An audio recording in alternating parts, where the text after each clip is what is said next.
Morning vibes કે જ્યાં સવારની અંદર પક્ષીઓ માટે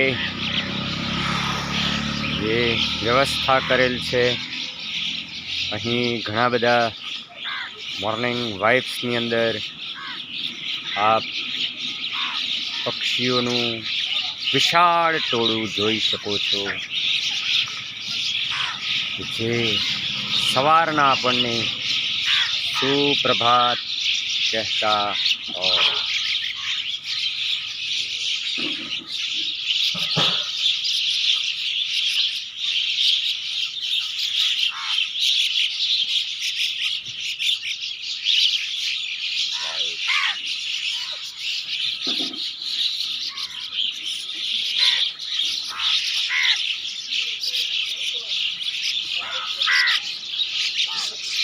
જય મહાકાળી માં, હર હર મહાદેવ।